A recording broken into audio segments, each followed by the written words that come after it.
Good afternoon all of you. स्वागत है आप सभी का सीजीएस के ऑनलाइन प्लेटफॉर्म पर। सभी बच्चे कनेक्ट हो जाएं।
भूमिका गुप्ता, गुड आफ्टरनून। और भी बच्चे हैं, कमेंट करके एक बार बता दें मुझे।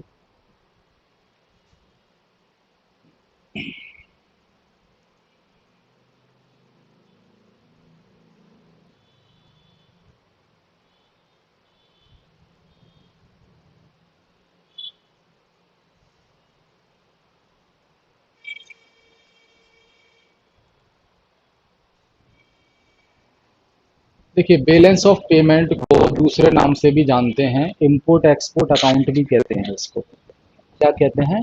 Import export account. Import export account.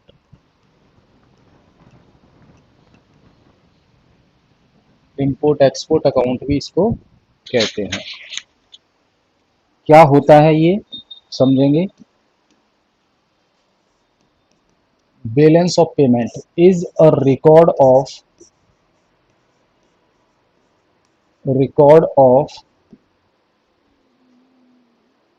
transactions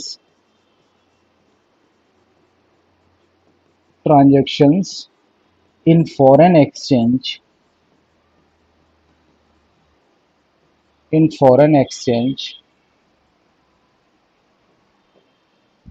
और किसके द्वारा मेंटेन किया जाता है? आरबीआई के द्वारा।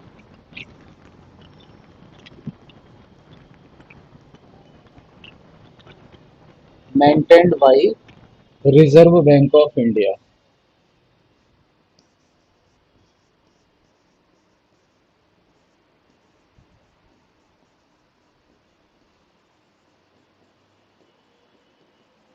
यानी कि आरबीआई। आरबीआई आपको पता है सेंट्रल बैंक है इंडिया की।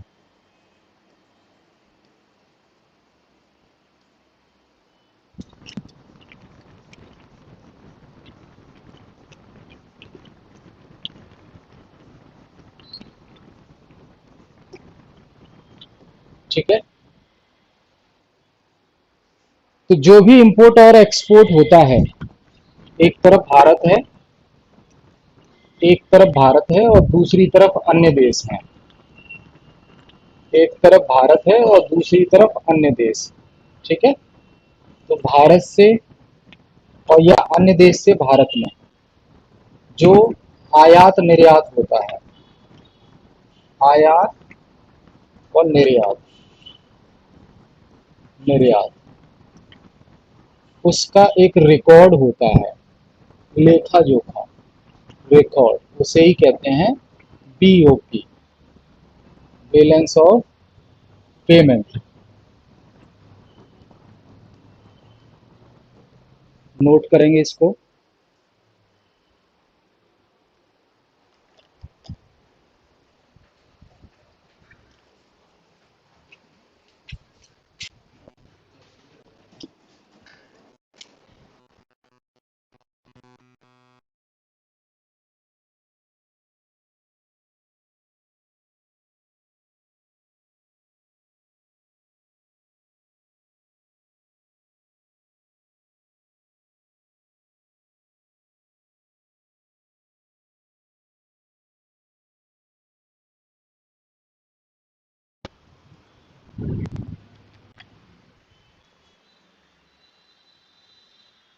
सिंपल है, बैलेंस ऑफ पेमेंट भारत का अन्य देशों के साथ जो आयात निर्यात हो रहा है उसका एक रिकॉर्ड है पूरा, और ये रिकॉर्ड भारत की सेंट्रल बैंक यानी कि केंद्रीय बैंक के द्वारा मैनेज किया जाता है, आरबीआई के द्वारा।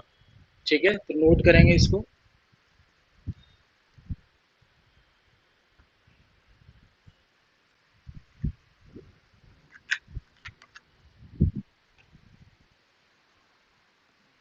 क्लियर है भूमिका? आगे चला जाए। अब देखिए, तीन मेजर कैटेगरी हैं जिसमें ये ट्रांजैक्शन रिकॉर्ड होता है। Three broad categories.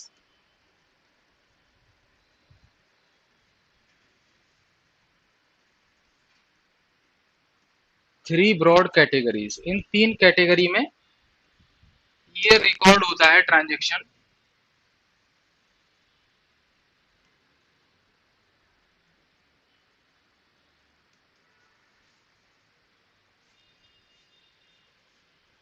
अब इतना हमें समझ आ गया कि आरबीआई इस रिकॉर्ड को मेंटेन करती है, और बैलेंस ऑफ पेमेंट होता क्या है, भारत का किसी दूसरे देश के साथ आयात हो या निर्यात हो उसका एक रिकॉर्ड मेंटेन करना, यही बैलेंस ऑफ पेमेंट होता है। और इसी को दूसरे नाम से भी जाना जाता है इंपोर्ट एक्सपोर्ट अकाउंट। ठीक है जी। तो तीन कैटेगरी में इसको रिकॉर्ड किया जाता है। पहला कैटेगरी आता है बैलेंस ऑफ ट्रेड। पहला कैटेगरी आपका आएगा balance of trade. Balance of trade, इसे शॉर्ट में हम बीओटी भी कहते हैं, बीओटी, बीओटी। और बेटा हिंदी में इसको कहेंगे व्यापार संतुलन। क्या? व्यापार संतुलन।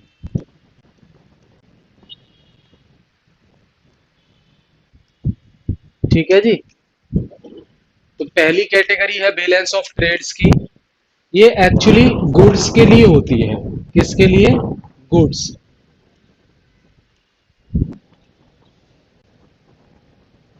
यानी कि वस्तुएं, जो वस्तुओं का आयात निर्यात होता है वो बैलेंस ऑफ ट्रेड में रिकॉर्ड किया जाता है। ठीक है।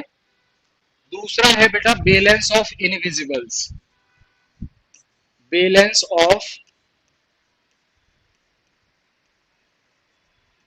Invisibles. Balance of invisibles. Invisibles का मीनिंग आप समझ रहे हैं? इसको बेटा अदृश्य कहते हैं हम, जो दिखाई ना दे, अदृश्य। और इसमें क्या आता है? इसमें आएंगी बेटा सर्विसेज। जो सर्विसेज का इंपोर्ट एक्सपोर्ट हो रहा है, सेवाओं का, वो इस कैटेगरी में रिकॉर्ड होगा। सेवाओं का, भाई बैंकिंग सेवाएं भी हैं, इंफॉर्मेशन टेक्नोलॉजी से रिलेटेड सेवाएं भी हैं, मेडिकल सेवाएं हैं, एजुकेशनल सर्विसेज हैं। तो वो सारी चीजें रिकॉर्ड होंगी बैलेंस ऑफ इंडिविजुअल्स में। ठीक है। और इन दोनों को मिलाकर, ध्यान रखना, इन दोनों को मिलाकर कहा जाएगा करेंट अकाउंट। इन दोनों को मिलाकर क्या कहा जाएगा? Current account.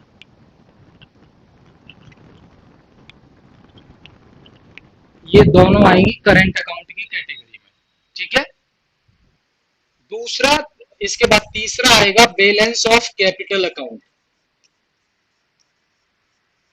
Balance of capital account.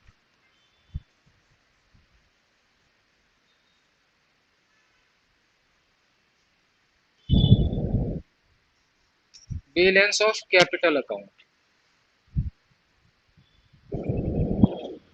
इसमें क्या चीज शामिल होगी? इसमें चीज शामिल होगी जैसे कि लोन लिया है हमने किसी देश से, कोई एसेट्स हमने लिया है या बेचा है, एसेट्स। एफडीआई भारत में आया है किसी देश से, या भारत से गया है किसी देश में, तो ये चीजें कैपिटल अकाउंट में शामिल होंगे। तो ऊपर के दोनों को मिलाकर हम करंट अकाउंट कहेंगे और ये नीचे वाला अपने आप में कैपिटल अकाउंट इंडिविजुअली हो गया, कैपिटल अकाउंट। तो ये तीन कैटेगरी में बेटा बैलेंस ऑफ पेमेंट को मेंटेन किया जाता है, बीओपी को रिकॉर्ड किया जाता है, ट्रांजैक्शन को रिकॉर्ड किया जाता है।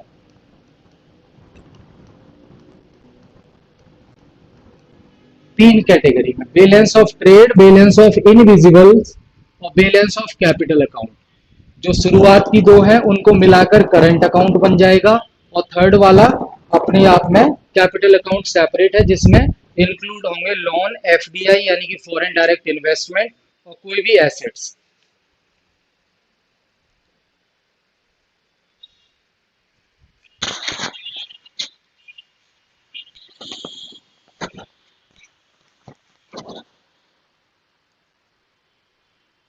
तीन मेजर कैटेगरी में इसको रिकॉर्ड किया जाएगा, balance of trade, balance of invisible और बैलेंस ऑफ कैपिटल अकाउंट। जिसमें बैलेंस ऑफ ट्रेड में गुड्स, जो भी सब वस्तुएं हैं उसका आयात निर्यात हो रहा है उसको, उसका रिकॉर्ड मेंटेन किया जाएगा। बैलेंस ऑफ इनविजिबल्स में जो भी सर्विसेज हैं, सेवाएं हैं, उनका आयात निर्यात हो रहा है, उनको रिकॉर्ड किया जाएगा। और बैलेंस ऑफ कैपिटल अकाउंट में लॉन्स आ जाएंगे, कर्ज जो लिया है या दिया है, और एसेट्स कोई खरीदी है या बेची है, और एफडीआई जो विदेशी निवेश है वो आया है या गया है, उसका रिकॉर्ड मेंटेन होगा। तो तीन मेजर कैटेगरी हैं इसकी बैलेंस ऑफ पेमेंट की, याद रखेंगे सभी।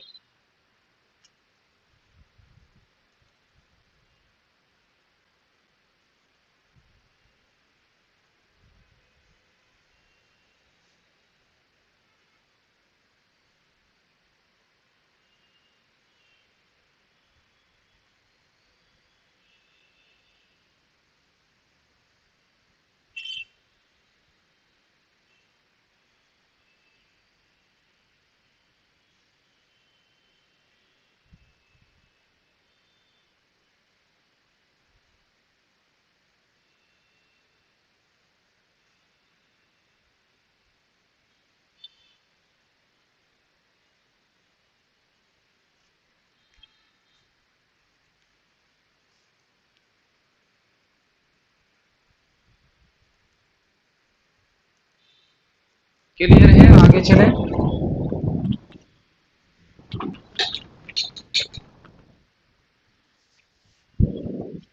अब देखिए आप,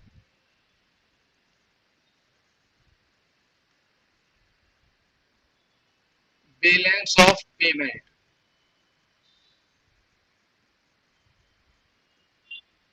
अब इसमें कौन कौन से ट्रांजैक्शन रिकॉर्ड होंगे बेटा? सबसे पहले ध्यान रखना, रेसिडेंट कंट्री यानी कि जिस देश में आप रह रहे हैं, रेसिडेंट कंट्री का अदर कंट्रीज के साथ, अदर कंट्रीज के साथ। तो रेसिडेंट कंट्री तो इंडिया हो गई, है ना, इंडिया ले लेते हैं, इंडिया हो गई, यानी कि इंडिया का अन्य देशों के साथ। अब ये जो ट्रांजैक्शन है बेटा, ये कोई इंडिविजुअल व्यक्ति करता है, कोई इंडिविजुअल ट्रांजैक्शन भी हो सकते हैं, यानी कि आप करो खुद, इंडिविजुअल ट्रांजैक्शंस भी हो सकते हैं। इसके साथ साथ जो है किसी कंपनी के ट्रांजैक्शन भी हो सकते हैं, कंपनी के ट्रांजैक्शन भी हो सकते हैं, और इसके साथ साथ गवर्नमेंट के ट्रांजैक्शन भी हो सकते हैं, गवर्नमेंट के ट्रांजैक्शन भी हो सकते हैं। भाई आप हो, जैसे भूमिका हो, आप कोई, जैसे मान लीजिए आपका फैब्रिक का, कपड़ों का आयात और निर्यात का बिजनेस है, या आप इंडिविजुअली चला रहे हो, तो आप किसी देश में बेच सकते हो, दूसरे देश से खरीद के ला भी सकते हो, वो भी रिकॉर्ड हो जाएगा। और आप कोई कंपनी चला रहे हो, कंपनी अपना व्यापार कर रही है इंपोर्ट एक्सपोर्ट का, तो वो भी रिकॉर्ड हो जाएगा। गवर्नमेंट अगर इंपोर्ट एक्सपोर्ट कर रही है तो वो भी रिकॉर्ड हो जाएगा। ठीक है। तो ट्रांजैक्शन कोई सा भी हो सकता है, इंडिविजुअल बेस पे हो सकता है, कंपनी के मल्टीनेशनल कंपनी के बेस पे हो सकता है, या डोमेस्टिक कंपनी हो सकती है, और गवर्नमेंट सरकार भी हो सकती है। तो सबका रिकॉर्ड किया जाएगा, सबका रिकॉर्ड किया जाएगा।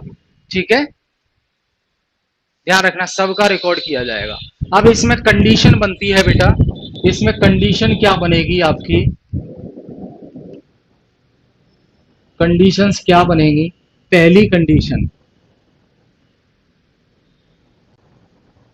अगर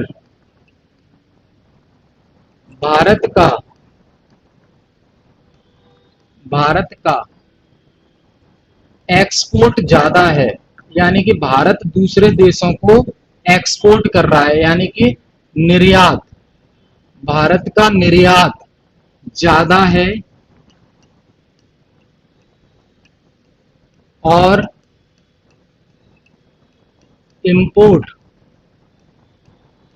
यानी कि आयात कम है, कम है। तो ये कौन सी कंडीशन बन गई, ये कंडीशन बन गई आपकी, जैसे एक्सपोर्ट ज्यादा कर रहे हैं हम, तो विदेशों से पैसा ज्यादा आएगा। भाई सामान हम बेच रहे हैं ना दूसरे देश को ज्यादा, तो पैसा ज्यादा आएगा। इंपोर्ट कर रहे हैं हम कम, यानी कि दूसरे देशों से सामान मंगा रहे हैं कम, तो पैसा कम चुकाना पड़ेगा। और ज्यादा सामान बेच रहे हैं तो पैसा उसके बदले में हमारे पास ज्यादा आएगा। तो अगर ऐसा होता है जहां पर एक्सपोर्ट ज्यादा होता है, इंपोर्ट कम होता है देश में, तो ये कंडीशन बन जाती है बेटा सरप्लस बीओपी की, सरप्लस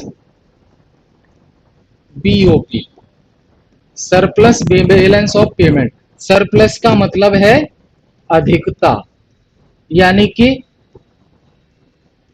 पैसा खर्च होने की तुलना में आ ज्यादा रहा है, क्योंकि जितना ज्यादा हम एक्सपोर्ट करेंगे, जितना ज्यादा किसी सामान को हम दूसरे देशों में बेचेंगे, उतना ज्यादा पैसा हमारे पास आएगा।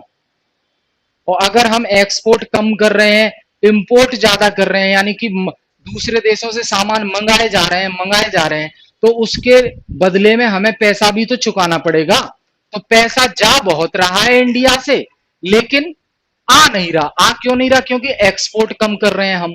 तो अगर हम चाहते हैं कि फॉरेन करेंसी भारत में आए और ज्यादा से ज्यादा आए, और भारत का जो फॉरेन करेंसी रिजर्व है वो अच्छे से मेंटेन होता रहे, डॉलर की मात्रा उसमें भरपूर बनी रहे, तो हमें एक्सपोर्ट ज्यादा करना पड़ेगा, निर्यात ज्यादा करना पड़ेगा।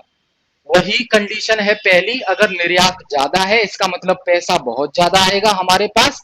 आयात हम कम कर रहे हैं तो कम चुकाना पड़ेगा, हमें आ ज्यादा रहा है, हमें देना कम पड़ रहा है।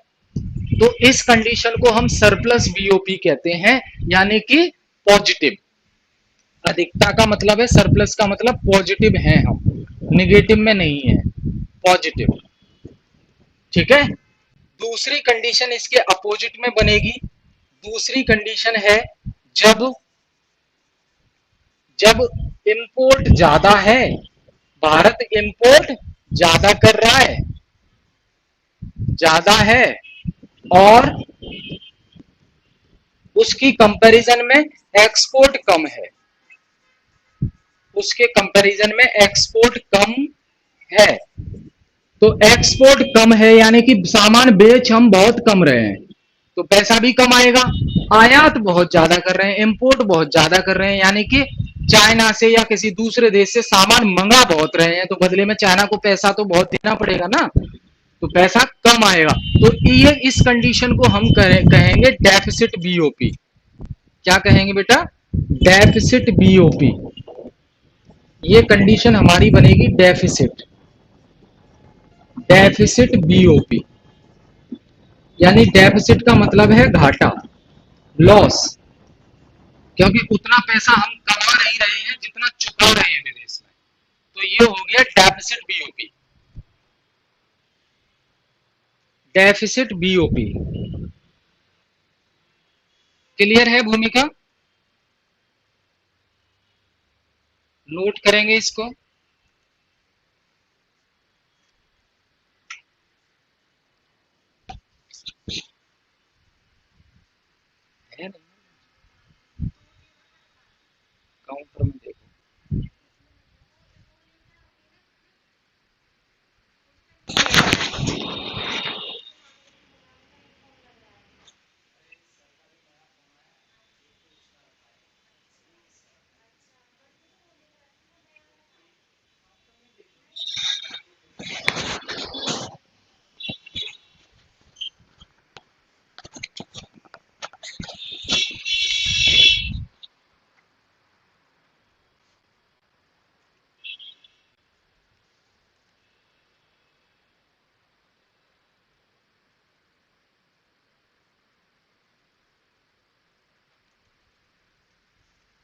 आगे चलते हैं।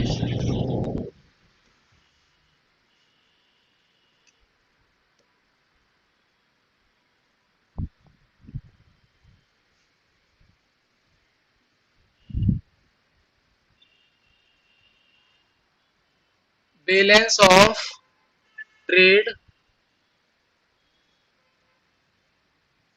Balance of trade and invisibles, and invisibles,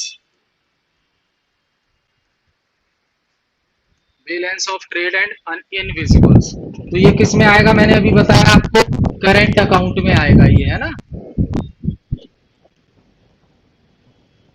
current account.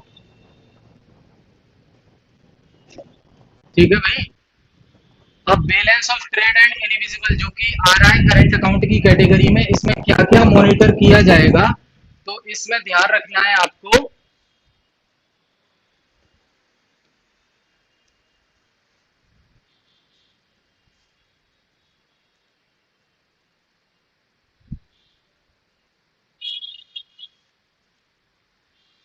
Clear है यहां तक?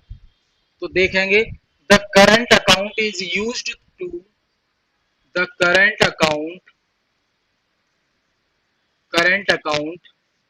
Is used to, is used to monitor,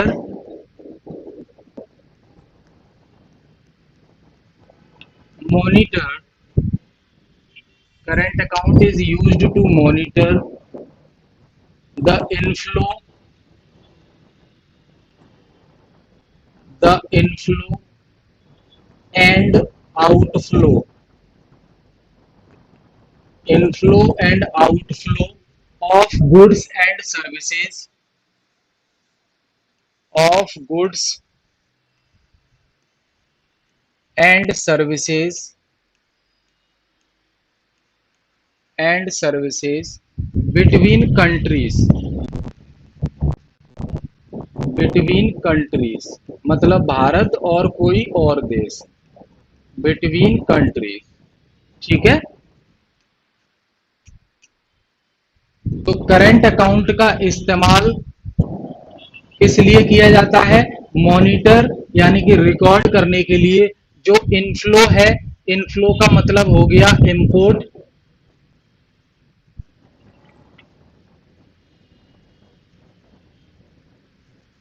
inflow का मतलब हो गया इंपोर्ट, यानी कि आयात, और आउटफ्लो का मतलब हो गया बेटा एक्सपोर्ट, यानी कि निर्यात। तो वस्तुओं और सेवाओं का, वस्तुओं और सेवाओं का भारत और अन्य देशों के बीच में जो आयात निर्यात हो रहा है, उसको रिकॉर्ड करने का काम करंट अकाउंट का होता है। क्लियर है? समझ आई मेरी बात? सेवाएं, वस्तुओं और सेवाएं, आसान है याद रखना। Balance of trade and invisibles.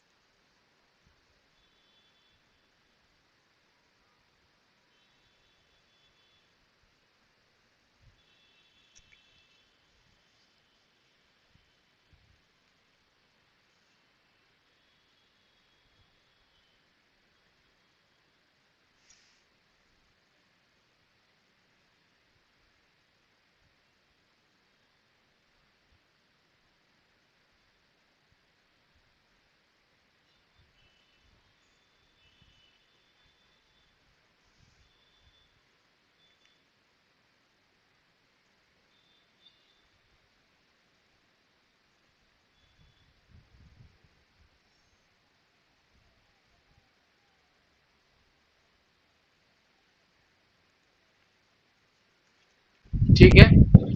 अगली कैटेगरी है आपकी इसी में, balance of current account.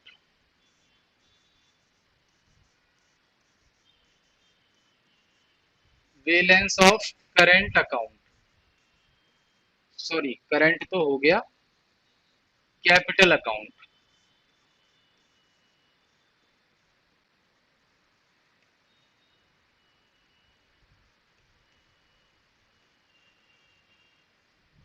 Balance of capital account.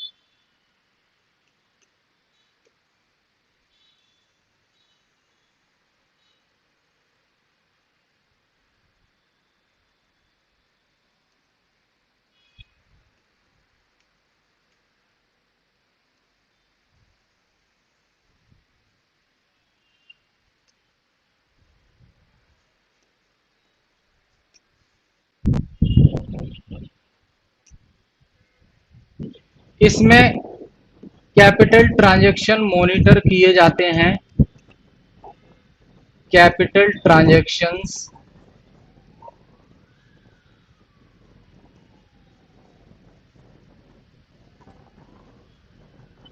Capital transaction monitor किए जाते हैं, मॉनिटर किए जाते हैं। इसमें मेजरली जो चीजें आती हैं कैपिटल अकाउंट में, वो बेटा ध्यान रखना है, कोई भी एसेट्स है उसको हम खरीद रहे हैं या बेच रहे हैं, तो इसमें आपके आ जाएंगे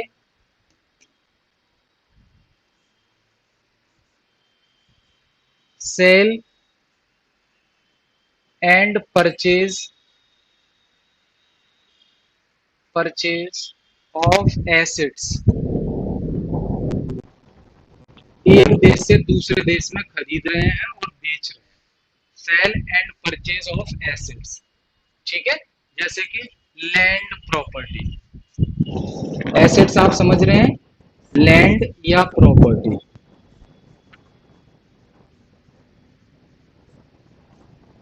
लैंड प्रॉपर्टी इसमें आ जाएगा, और दूसरा आपका आ जाएगा, लोन्स आ जाएंगे, बोरोइंग्स आ जाएंगे, टैक्सेस का फ्लो हो रहा है ना, flow of taxes,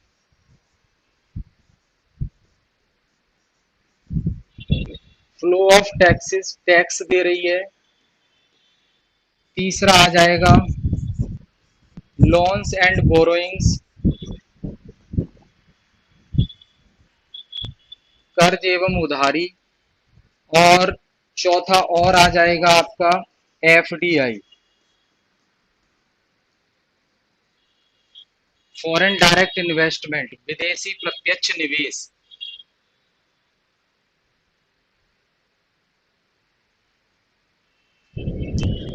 foreign direct investment, FDI and FPI, FDI and FPI, ये चौथा है। एफडीआई का मैं आपको बता देता हूं, यहां देखिए, एफडीआई होता है फॉरेन डायरेक्ट इन्वेस्टमेंट,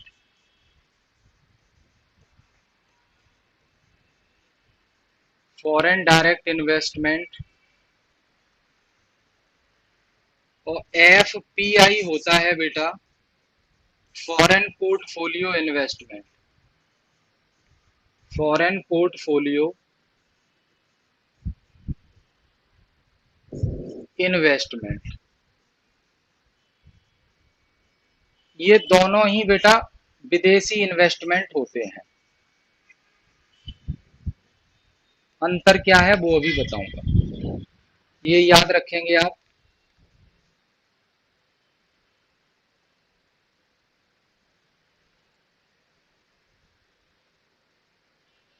नोट कर लीजिए इसको।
चलिए आगे चलते हैं।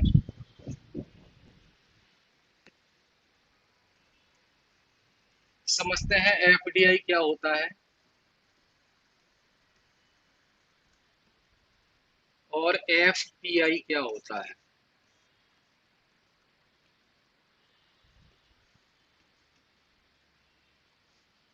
तो देखिए, विदेशी कोई व्यक्ति या कोई कंपनी या विदेश से कोई निवेश आता है और इंडिया में प्लांट लगाता है, प्रोजेक्ट लगाता है,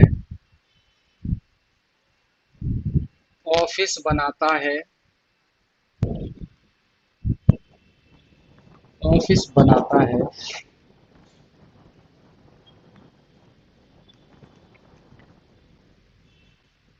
तो जो पैसा खर्च हुआ, जो पैसा उसने इन चीजों को करने में,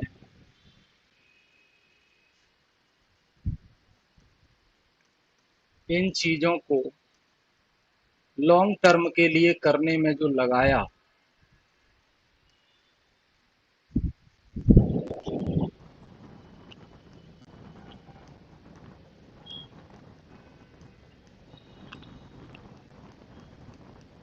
इन्वेस्ट किया,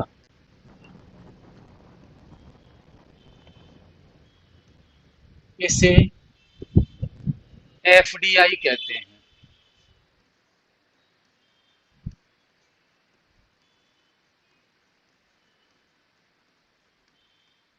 यानी कि आप समझ रहे हैं, एफडीआई मतलब फिजिकल इन्वेस्टमेंट। दिखाई देना चाहिए अगर पैसा खर्च हुआ है तो, फिजिकल इन्वेस्टमेंट।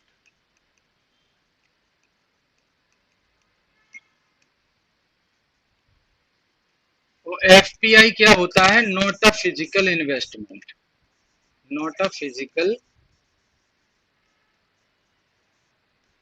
इन्वेस्टमेंट।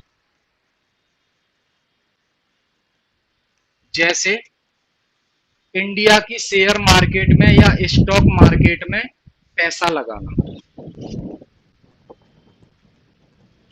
जैसे विदेशी विदेशी व्यक्ति या कंपनी भारत की शेयर मार्केट में, शेयर या स्टॉक मार्केट में पैसा लगा दे, स्टॉक मार्केट में शेयर खरीद कर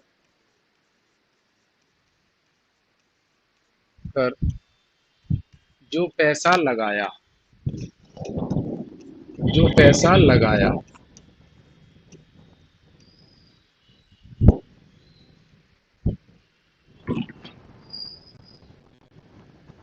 उसे एफपीआई या फॉरेन इंस्टीट्यूशनल इन्वेस्टर, एफआईआई कहते हैं। क्योंकि ये फिजिकल नहीं है, इनको जब प्रॉफिट होगा ये अपना शेयर बेचकर निकल जाएंगे। एफडीआई में फिजिकल इन्वेस्टमेंट होता है, एफडीआई में फिजिकल इन्वेस्टमेंट होता है। व्यक्ति प्लांट लगाता है, कंपनी बनाता है, दिखाई देता है वो चीज। ठीक है बेटा।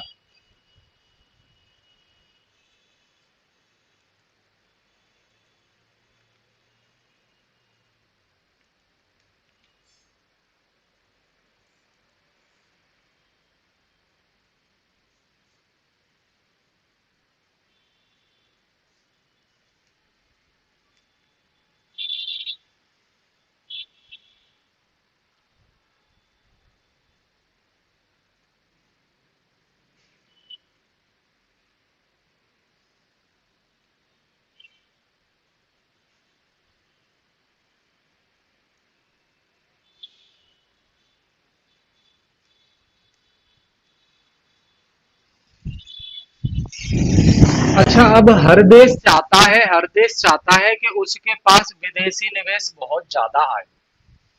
पैसा किसको बुरा लगता है भाई? भूमिका जी, आपको पैसा बुरा लगता है क्या? मुझे तो नहीं लगता। तो पैसा तो किसी को भी बुरा नहीं लगता, हर देश चाहता है कि विदेशी निवेश ज्यादा से ज्यादा आए, उसके अपने फायदे होते हैं। तो विदेशी निवेश को आकर्षित करने के लिए, फॉरेन इन्वेस्टमेंट को अट्रैक्ट करने के लिए, कि विदेशी लोग अट्रैक्ट हों इंडिया के प्रति और पैसा इन्वेस्ट करें इंडिया में। किसकी बात कर रहे हैं डिफरेंस की? डिफरेंस मैंने बता दिया, एफडीआई और एफपीआई। अभी भी दोबारा पूछ रहे हैं आप भूमिका जी? क्लियर बताइए किस में डिफरेंस पूछ रहे हैं। अगर नहीं, वैसे मैंने बता दिया अभी आपको। अगर नहीं समझ आया है तो एक बार बताइए किस में डिफरेंस पूछ रहे हैं, दोबारा से एक्सप्लेन कर दूंगा मैं।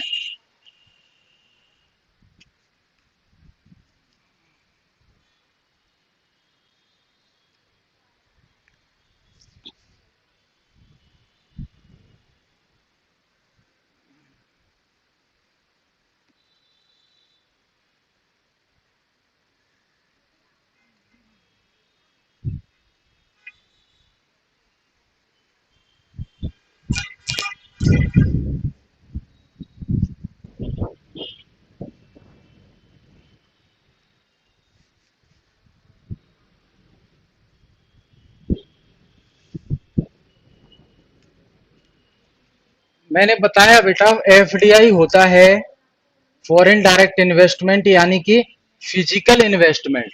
बाहर से कोई व्यक्ति आए और अपने देश में प्लांट लगाए, ऑफिस बनाए, कंपनी बनाए, तो वो पैसा खर्च कर रहा है, तो दिख रहा है वो पैसा के खर्च कर रहा है, उसमें जॉब भी दे रहा है इंडिया के लोगों को। आप लोग माइक्रोसॉफ्ट कंपनी जो इंडिया में है उसमें काम करने जाते हैं, बहुत से लोग आईबीएम में जाते हैं, समझ रहे हैं आप? सैमसंग में जाते हैं, वीवो में जाते हैं, एमआई में जाते हैं। तो ये विदेश की कंपनी है, इंडिया में काम कर रही है, इंडिया में इन्होंने इन्वेस्टमेंट किया है, तो फिजिकली दिख रहा है ना हमें ऑफिस इनका। तो वो तो एफडीआई हो गया। एफपीआई वो हो गया फॉरेन पोर्टफोलियो इन्वेस्टमेंट या फॉरेन इंस्टीट्यूशनल इन्वेस्टमेंट, जहां पर कोई भी इन्वेस्टमेंट फिजिकली नहीं होता, दिखाई नहीं देता है। जैसे शेयर मार्केट में, भारत की जो शेयर मार्केट है उसमें विदेश से कोई व्यक्ति आकर और शेयर मार्केट में शेयर खरीद लेता है किसी कंपनी के, तो वो फिजिकल इन्वेस्टमेंट नहीं हुआ। 2 दिन बाद उसको प्रॉफिट दिखेगा, शेयर को बेचकर निकल जाएगा। इससे इंडिया को फायदा हुआ? ज्यादा नहीं हुआ। फिजिकल इन्वेस्टमेंट से ज्यादा फायदा होता है इंडिया को, क्योंकि लोगों को रोजगार भी मिलता है, नौकरी भी मिलती है। समझ आया भूमिका जी? अब हम बात कर रहे थे, हर देश चाहता है फॉरेन डायरेक्ट इन्वेस्टमेंट को अट्रैक्ट करना। हर देश चाहता है कि हमारे देश में ज्यादा से ज्यादा विदेश के लोग इन्वेस्ट करें, तो उसके लिए हर देश प्रयास भी करता है, काम भी करता है। ठीक है? तो इंडिया में भी कुछ ऐसी एजेंसी हैं जो इंडिया में ज्यादा से ज्यादा इन्वेस्टमेंट आए उसके लिए काम करती है। भूमिका जी एक बार कमेंट करके बता दीजिए, डिफरेंस क्लियर हुआ? एक एजेंसी है FII, FII A, FII A.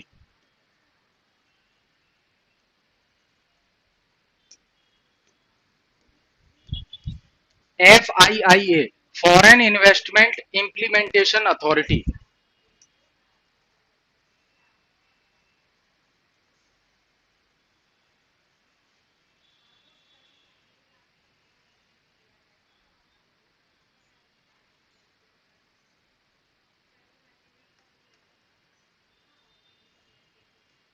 Foreign investment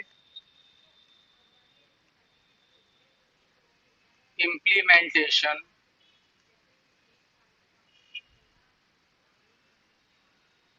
implementation authority.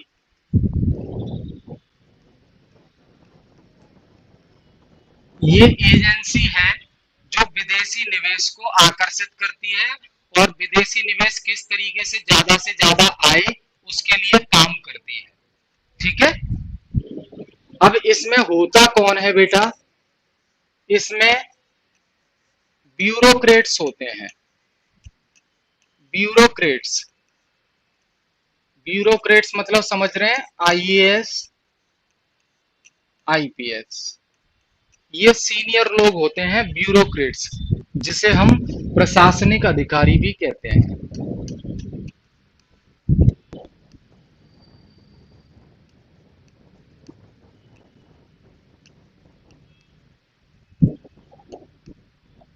अधिकारियों की टीम होती है, इसमें ब्यूरोक्रेट्स होते हैं। ठीक है,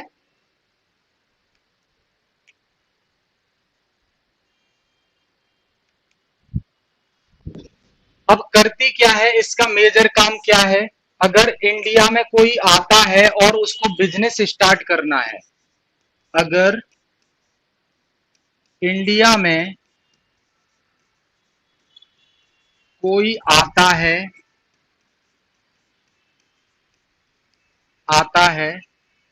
और उसको बिजनेस स्टार्ट करना है, और उसको बिजनेस स्टार्ट करना है, बिजनेस स्टार्ट करना है, तो जो भी फॉर्मेलिटी है, तो जो भी फॉर्मेलिटी है बिजनेस स्टार्ट करने की इंडिया में, जो भी फॉर्मेलिटीज हैं, उनको FIIA पूरा करवाती है, उस व्यक्ति से पूरा करवाती है, जिससे विदेश से कोई व्यक्ति आए और उसे पता ही नहीं है कि इंडिया में बिजनेस स्टार्ट करने का क्या प्रोसीजर है, कहाँ जाना पड़ेगा, कहाँ से परमिशन लेनी पड़ेगी, कुछ नहीं करना है। FIIA के पास आ जाओ, वो सारी फॉर्मेलिटी एक जगह बैठा के आपको कंप्लीट करवा देगी, ज्यादा परेशानी नहीं होगी आपको बिजनेस स्टार्ट करने में। अगर प्रोसेस टफ बना दिया जाए बिजनेस स्टार्ट करने का, तो विदेशी निवेशक भारत में आएगा और तुरंत भाग जाएगा। तो उसको रिटेन करने के लिए, उसको रोकने के लिए उसको सुविधाएं देनी पड़ेंगी, सिंगल विंडो सॉल्यूशन देना पड़ेगा कि एक जगह आओ आप, यही सारी समस्या, यही जो जरूरतें हैं, जो फॉर्मेलिटीज है, जो डॉक्यूमेंटेशन है, जो भी चीजें हैं, वो सब यही काम हो जाएगा आपका। ठीक है, FIIA ध्यान रखना है आपका।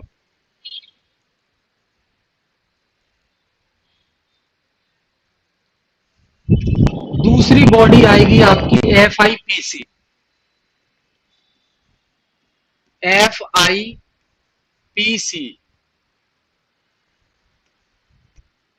FIPC, इसका फुल फॉर्म है बेटा foreign investment promotion council. Foreign investment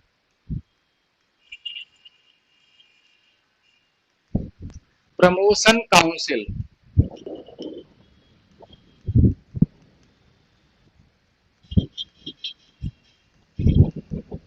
foreign investment promotion council ये प्रमोट करती है, आओ जी आओ, इंडिया में इन्वेस्ट करो, इंडिया में पैसा लगाओ, आओ आओ। मार्केटिंग करती है, प्रमोशन करती है, एडवर्टीजमेंट करती है, विदेशी निवेशकों को लुभाने का काम करती है, अट्रैक्ट करने का काम करती है, उनको एक्स्ट्रा सुविधाएं देने का काम करती है। ये मार्केटिंग एजेंसी है जो विदेशी निवेशकों को लुभाने का काम करती है। इसमें होते हैं बेटा professionals, body of professionals,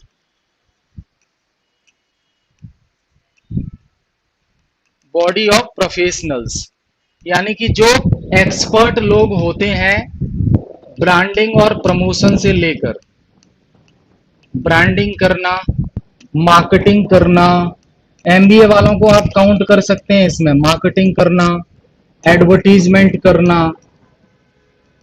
advertisement करना, ये सारे प्रोफेशनल लोग इसमें शामिल होते हैं, जिनको काम दिया जाता है कि विदेश में जाकर इंडिया की मार्केटिंग करना है, जिससे इंडिया में इन्वेस्टमेंट आ सके। क्या, विदेश में जाकर इंडिया की मार्केटिंग करनी है,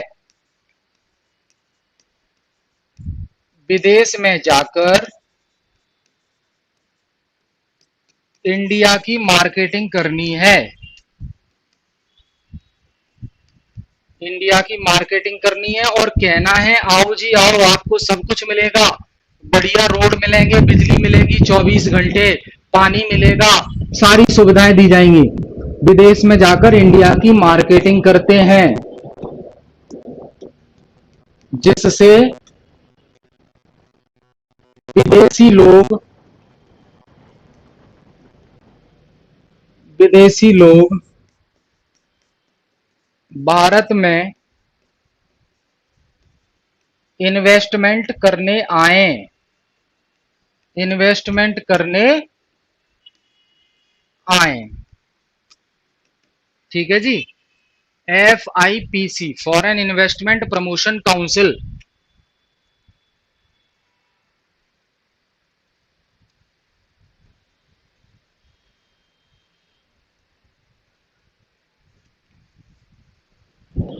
क्लियर है। आगे चलें भैया, बेनिफिट देख लेते हैं एफडीआई के क्या हैं फायदे। एफडीआई के बेनिफिट्स,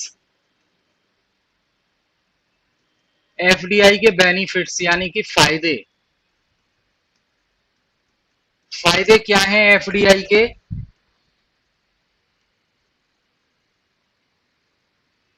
पैसा आएगा बहुत ज्यादा, एवरीबडी वांट सम मनी, बहुत ज्यादा पैसा आएगा भाई।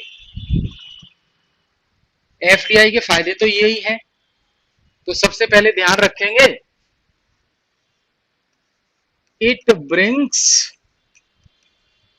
इट ब्रिंग्स कैपिटल, पूंजी आएगी एंड इन्वेस्टमेंट आएगा।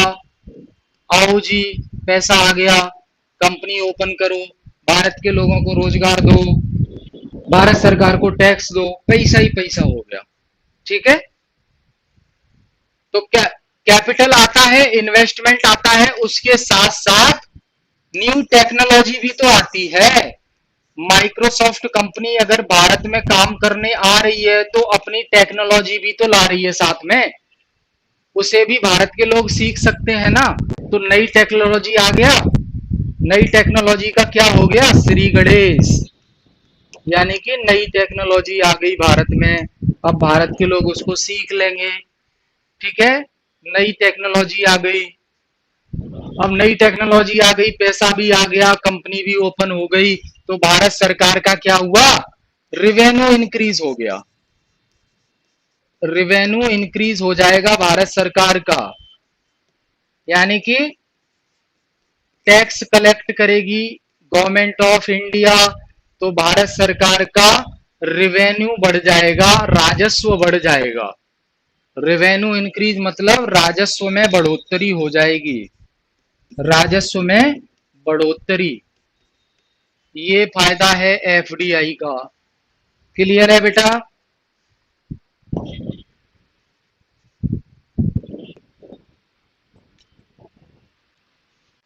अब नया इन्वेस्टमेंट आएगा किसी कंपनी का, वो कंपनी ने इन्वेस्टमेंट कर दिया, वहां पर रोड सही नहीं है, पानी की सुविधा नहीं है, तो सरकार को फिर इंफ्रास्ट्रक्चर भी बूस्ट करना पड़ेगा उस जगह का, तभी वो रुक पाएगी कंपनी, नहीं तो भाग जाएगी। Boost the infrastructure, boost the infrastructure, Bharat सरकार को अपना इंफ्रास्ट्रक्चर बूस्ट करना पड़ेगा, बढ़ाना पड़ेगा। अगर वो जो फॉरेन डायरेक्ट इन्वेस्टमेंट आया है उसको रिटेन करके रखना चाहते हैं लंबे समय तक, तो इंफ्रास्ट्रक्चर को बूस्ट करना पड़ेगा, बिजली भी देनी पड़ेगी 24 घंटे, रोड की सुविधा भी देनी पड़ेगी, पानी भी देना पड़ेगा। अब इतना सब कर दिया तो अच्छी बात है, अगला हो जाएगा एम्प्लॉयमेंट जनरेट होगा, रोजगार के अवसर पैदा होंगे। भाई कंपनी बना ली है तो कंपनी में काम करने के लिए इंडिया के लोग आएंगे कि नहीं आएंगे, तो एम्प्लॉयमेंट जनरेशन होगा, रोजगार में बढ़ोतरी होगी, रोजगार मिलेगा लोगों को, और रोजगार मिलेगा, ये सारी चीजें होंगी तो बैलेंस ऑफ पेमेंट में इंप्रूवमेंट आएगा। ये सारी चीजें बैलेंस ऑफ पेमेंट में इंप्रूवमेंट लाएंगी, improving the balance of payment, BOP. ठीक है। एक इन्वेस्टमेंट को देखकर और भी इन्वेस्टमेंट आएंगे। अब ये तो देख लिया बेटा फायदे, नुकसान भी देख लो थोड़े से, नुकसान देखना भी जरूरी है। डीमेरिट क्या है? डीमेरिट्स यानी कि नुकसान, एफडीआई का नुकसान क्या है? एफडीआई का नुकसान सबसे पहला, मार्केट में कंपटीशन बढ़ जाएगा। मार्केट में कंपटीशन बढ़ जाएगा, कंपटीशन बढ़ जाएगा।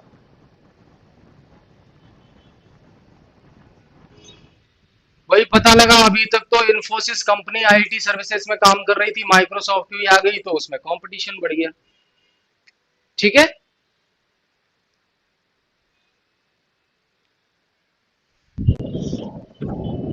दूसरा, फॉरेन इन्वेस्टमेंट आ तो रहा है लेकिन डिविडेंड की फॉर्म में।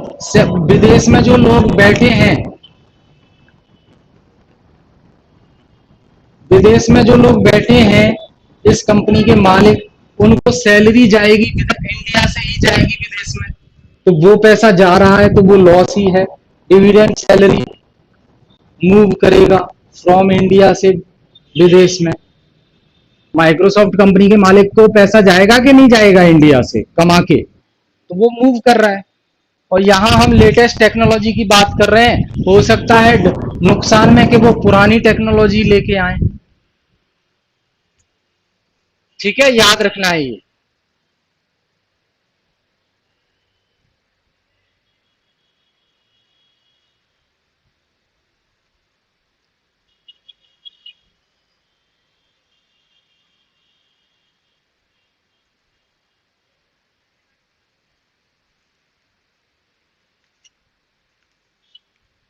अब कौन सी चीजें हैं जो विदेश के लोगों को अट्रैक्ट करती हैं इंडिया में? कौन सी चीजें हैं? कौन सी चीजें विदेशी लोगों को, विदेशी लोगों को दिखाई दे रहा है कि नहीं दे रहा?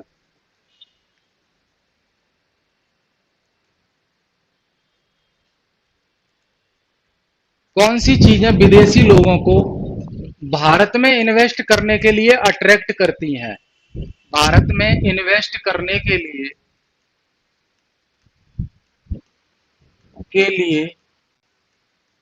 अट्रैक्ट करती हैं। अट्रैक्ट यानी कि आकर्षित करती हैं। कौन सी चीजें हैं भाई? तो ध्यान रखना, सस्ती लेबर, सस्ती लेबर बहुत सस्ती है, सस्ती और पढ़ी लिखी लेबर। आजकल पढ़े लिखे लोगों के पास भी नौकरी नहीं है तो वो भी लेबर में ही आ गए, तो सस्ते में काम करने लगेंगे। दूसरा, इंडिया मार्केट बहुत बड़ा है, ह्यूज मार्केट। इंडिया की जनसंख्या बहुत है तो इंडिया को विदेशी लोग एक मार्केट के रूप में देखते हैं। अंग्रेजों ने भी देखा था, कच्चा माल अंग्रेज यहां से ले जाते थे, फिर अपने इंग्लैंड में जाकर उसका प्रोडक्ट बनाकर इंडिया में ही बेचते थे। ठीक है। तीसरा, जो लीगल कानूनी प्रोसीजर है वो कम है। लीगल प्रोसीजर, लीगल प्रोसीजर जो है आसान है।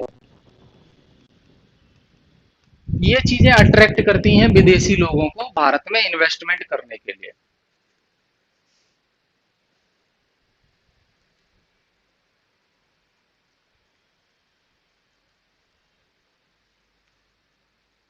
नोट करेंगे सभी बच्चे, कोई डाउट है तो बता दीजिए।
ले आओ।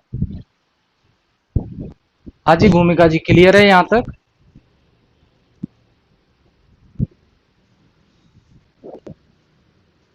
चलिए ठीक है, फिर मिलेंगे नेक्स्ट क्लास में। रिवीजन करते रहिए। Best of luck.